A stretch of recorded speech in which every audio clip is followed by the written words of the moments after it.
Assalamualaikum Nanda kelas 5. Ketemu sama Bunda ya hari ini. Nah, kita akan membahas tentang menggali informasi dari teks dengan menggunakan aspek 5W1H atau ya apa, di mana, kapan, siapa, mengapa, dan bagaimana.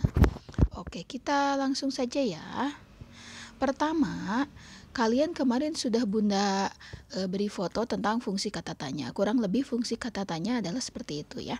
Jadi tidak akan Bunda bahas, kalian bisa baca misalnya nih secara singkat Bunda bacakan apa untuk menanyakan benda, siapa untuk menanyakan subjek yang dibahas, lalu kapan menanyakan waktu, dike dan dari mana menanyakan tempat atau suatu peristiwa, mengapa menanyakan alasan, dan bagaimana menanyakan cara. Itu kurang lebih fungsi kata tanya itu seperti itu ya. Nah, sekarang nih kalian kan kemarin menggali informasinya, membuat pertanyaan dulu, menjawabnya, kemudian menuangkannya ke dalam peta pikiran. Nah, kurang lebih sih sudah cukup baik, walaupun ada beberapa yang isinya mengerjakannya belum tepat ya, tapi sudah cukup baik, alhamdulillah. Nah, tapi Bunda sekarang di sini mau menjelaskan bagaimana sih membuat peta pikiran itu. Nah, sebenarnya peta pikiran ini sama seperti Fishbone ya, review buku Fishbone, sama hampir mirip. Jadi intinya kita harus menentukan dulu gagasan pokok yang akan kita buat peta pikirannya, jadi supaya kalian tidak melenceng kemana-mana. Contoh yang kemarin kan kalian tentang cara bernafas ikan ya, jadi pertanyaan yang diajukan diusahakan sesuai gagasan utama yang ingin kita ungkap, yang ingin kita gali informasinya. Contoh nih, kita punya ini dari gambar dulu ya. Kita punya sebuah gambar, kalian amati ini gambar apa. Nah, kalian ini paru-paru manusia nih ya. Dan jadi gagasan utama yang mau kita angkat atau ide pokoknya gagasannya itu paru-paru manusia. Jadi kalian gali informasi dengan menggunakan kata tanya tadi harus berkaitan semuanya dengan paru-paru manusia. Contohnya ya, kata tanya apa? Nah, tapi minggu ini kalian tidak perlu menuliskan pertanyaan, kalian langsung buat peta pikirannya saja. Dari gambar ini kata tanya apa? Bunda mau nanya, apa sih gambar yang tertera di layar? Nah, jawabannya adalah paru-paru. Itu masuk ke dalam gagasan pokok tentang paru-paru manusia. Berikutnya dengan kata tanya siapa? Nah, karena kita lihat ini paru-paru manusia, jadi buat pertanyaan yang mengacu ke sana. Siapa yang bernapas dengan paru-paru? Nah, jawabannya kalian tulis manusia. Kenapa? Karena gagasan utama yang kita lihat di gambar adalah paru-paru manusia, tidak membahas paru-paru binatang ya. Jadi kalian buat pertanyaan yang mengacu ke gagasan utama gambar. Nah, pengisiannya pun diusahakan tidak hanya manusia aja, paru-paru terus kotak berikutnya manusia. Nah, diusahakan dibuat lebih lengkap. Contohnya ini, manusia bernapas dengan paru-paru. Ini diambil dari pertanyaan siapa yang bernapas dengan paru-paru. Nah, kalian menuangkannya di dalam kotak, manusia bernapas dengan paru-paru. Jadi dibuat kalimat yang lengkap ya. Nah, berikutnya pertanyaan di mana? Di mana letak paru-paru manusia? Nah, tetap masih ke paru-paru manusia. Jawabannya kan di rongga dada, tapi kita tuangkannya lebih lengkap dengan kalimat lengkap. Paru-paru terletak di dalam rongga dada. Ini kolom di mana. Berikutnya kolom kapan. Nah, kapan paru-paru bekerja? Nah, paru-paru itu bekerjanya ketika kita bernafas. Nah, itu untuk kolom kapan. Berikutnya kolom bagaimana. Bagaimana sih paru-paru manusia bekerja? Nah, di situ dijelaskan paru-paru bagaimana. Ini ceritanya Bunda menjelaskan bagaimana paru-paru bekerja ya. Dan terakhir mengapa, menanyakan alasan mengapa paru-paru bisa mengembang dan mengempis paru-paru manusia. Jawabannya Saat menghirup udara, rongga dada mengembang, dan saat mengeluarkan napas, rongga dada mengecil. Jadi, nah ini adalah peta pikiran yang diminta. Oke, minggu ini kalian hanya diminta langsung membuat peta pikiran, tidak perlu menuliskan pertanyaannya.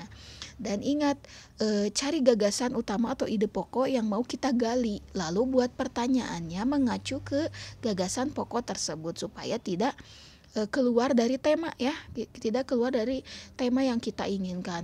Terus ketiga, penuangan dalam kotak juga buat kalimat lengkap supaya ketika kita membaca atau orang lain membaca kurang lebih langsung bisa memahami, dibanding dengan kita menjawab kurang lengkap ya kalimatnya, misalnya paru-paru, manusia, rongga dada. Nah itu mungkin bisa saja orang memahaminya kurang tepat. Tapi kalau kita ada tulisan paru-paru, manusia bernapas dengan paru-paru, oh ini ngebahas manusia. Paru-paru terletak di dalam rongga dada, oh letaknya yang di rongga dada. Jadi diusahakan kalimatnya lengkap ya. Ini tugas yang diminta sama Bunda. Jadi kalian tidak perlu lagi menuliskan pertanyaannya, langsung saja menuangkannya ke dalam peta pikiran. Contohnya yang seperti itu. Nah, supaya lebih jelas, nih Bunda sebutkan lagi ya cara menggali informasi dengan aspek 5W1H tadi. Pertama, tentu saja kalian harus membaca teks dengan teliti. Jadi teksnya harus dipahami dulu. Kedua, cari ide pokok setiap paragraf. Jadi kalian ambil inti, kan kemarin ya sudah belajar ide pokok, udah hatam. Ide pokoknya paragraf 1 membicarakan apa, paragraf 2 membicarakan apa. Terakhir, tentukan tema yang dibahas, kayak tadi temanya paru-paru manusia. Jadi tentukan dulu temanya. Nah, baru setelah kalian menemukan ide pokok dan tema, gali informasi berkaitan dengan tema teks. Jadi jangan sampai keluar dari tema. Oke, berikutnya Bunda beri gambaran untuk tugas kalian ya. Latihan. Nah, tugas kalian adalah membaca teks menjaga kesehatan organ paru-paru di paket. Jadi wajib dibaca dulu dan dipahami teksnya, isi teksnya. Setelah itu kalian tentukan ide pokok setiap paragraf. Nih Bunda kasih bocoran ya tentang ide pokoknya, kurang lebih seperti ini. Tapi namanya ide pokok mungkin redaksinya atau kata-katanya bisa beda, tapi intinya insya Allah sama. Paragraf 1 itu teks yang tadi membahas tentang fungsi paru-paru bagi manusia, ide pokoknya. Paragraf 2, paragraf yang akan kalian bahas adalah membahas pengaruh polusi bagi paru-paru manusia tentunya. Paragraf 3 adalah cara menjaga kesehatan paru-paru. Dan paragraf 4, ide pokoknya pentingnya menjaga kesehatan paru-paru. Nah, kalian sudah dapat 4 ide pokok dari teks yang Bunda minta dibaca ya. Terakhir temanya atau gagasan utama semuanya tentang menjaga kesehatan paru-paru. Nah, jadi nanti kan kalian disajikan gambar manusia ya, paru-paru manusia, terus ada kotak-kotak.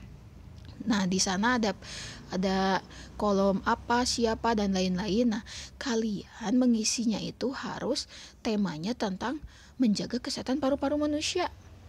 Harus tentang itu. Jadi jangan sampai pertanyaannya apa alat pernapasan sapi. Nah, jangan sampai seperti itu karena itu sudah melenceng dari gagasan utama yang kita minta, yang kita butuhkan, yang akan kita gali. Nah, karena kita sudah tahu tema kita yang mau digali adalah menjaga kesehatan paru-paru manusia, baru kita nanti gali informasinya yang berkaitan dengan ide pokok dan tema yang tadi Bunda sudah bocorkan ya.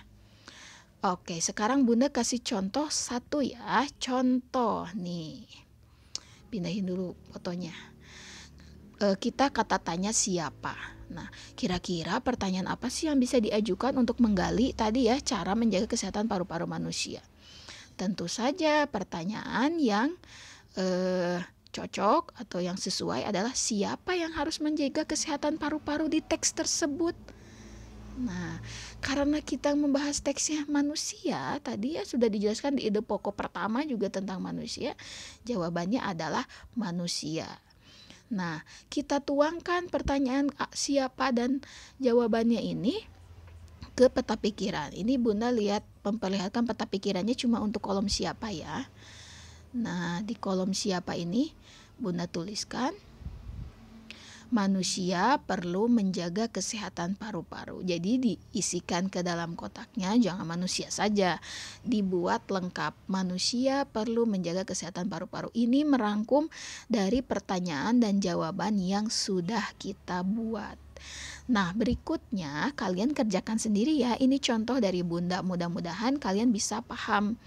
Kalau tidak, boleh bertanya sama orang di rumah atau boleh mau nanya ke Bunda juga. Ditunggu ya pertanyaannya. Nah, berikutnya nanti kan ada kolom berikutnya, misalnya tentang apa. Nah, kalian buat pertanyaan apa yang masih berkaitan dengan menjaga kesehatan paru-paru manusia.